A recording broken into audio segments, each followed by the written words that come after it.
We're not making the progress required. Global emissions continue rising despite all the pledges and the Glasgow Climate Pact, where over 110 countries have pledged net zero pathways with the aim of cutting emissions almost by half by 2030. Well, this is what has to happen globally, cut emissions by half each decade to have any chance of holding the Paris Accord to keep global warming well below 2 degrees Celsius. The United Nations Environment Programme UNEP's emission gap report shows recently that we're still following a catastrophic pathway that takes us to 2.8 degrees Celsius by the end of year 2100. 1 month ago, we published a major scientific assessment showing that 4 big systems on planet Earth are at risk of crossing their tipping points already at 1.5 degrees Celsius.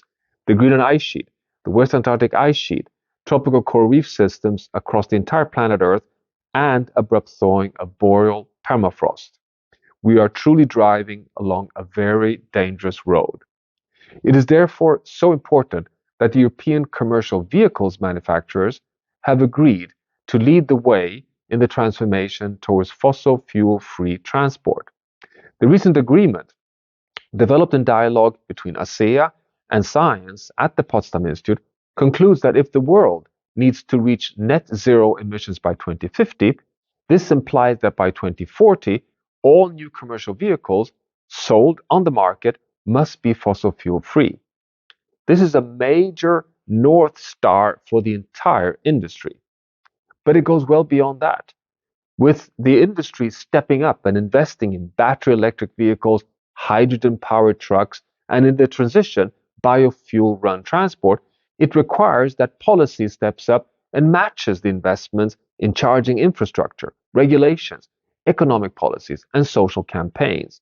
The industry cannot do this alone. But the commercial vehicle industry plays a disproportionately important role in a successful transformation to decarbonize economies for 2 reasons. One, delivering goods is at the core of all sectors in society.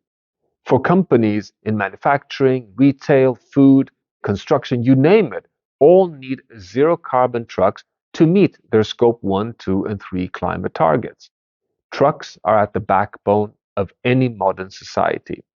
And 2, commercial vehicles is considered a difficult to abate sector. If the heavy commercial truck industry can succeed in transforming to battery electric and hydrogen electric transport, then this sends a very strong signal to all easy and also difficult to abate sectors. It is possible.